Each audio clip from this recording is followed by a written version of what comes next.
మనకున్న కొద్దిపాటి సమస్యలను, మనకున్న కొద్దిపాటి అవమానాలను, మనకున్న కొద్దిపాటి నిందలను, మనకున్న కొద్దిపాటి సమస్యల మీద మనకు జయాన్ని ఇవ్వలేడా, విజయాన్ని ఇవ్వలేడా? ఎందుకు అపజయాల్ని తలంచుకుంటూ గడిచిపోయిన అపజయాలను గురించి, గడిచిపోయిన లాస్ గురించి, గడిచిపోయిన వాటి గురించి, పోగొట్టుకున్న వాటిని గురించి, అపజయాల్ని తలంచుకుంటూ ఎందుకు జీవితం అంతా గడిపేస్తావు?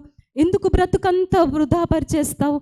సంవత్సరాల తరబడి నీకు జరిగిన ఆ ఒక్క అపజయాన్ని బట్టి తలంచుకుంటూ జీవితాన్ని ముందుకు తీసుకొని వెళ్తే నీ కొరకు ముందు దేవుడు ఒక బహుమానాన్ని సిద్ధపరిచాడండి.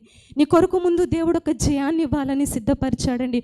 ఆ బహుమానం కావాలి అంటే మనం కొన్నిసార్లు అపజయాల గుండా ప్రయాణించాలండి. ఆ జయాన్ని పొందుకోవాలంటే కొన్నిసార్లు అవమానం గుండా ఏం చేయాలి? ప్రయాణించాలి. ఆ జయాన్ని పొందుకోవాలంటే కొన్నిసార్లు నిందల గుండా ఏం చేయాలి?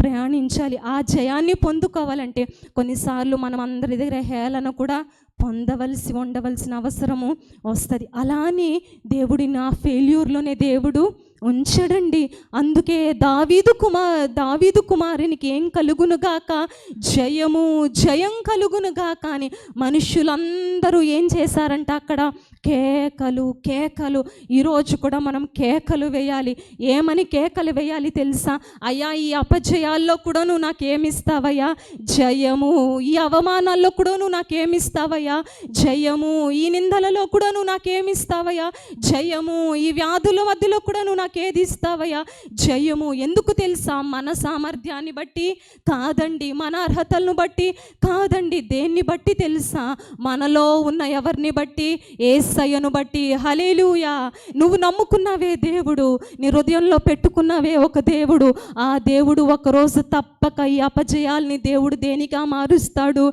జయాలుగా.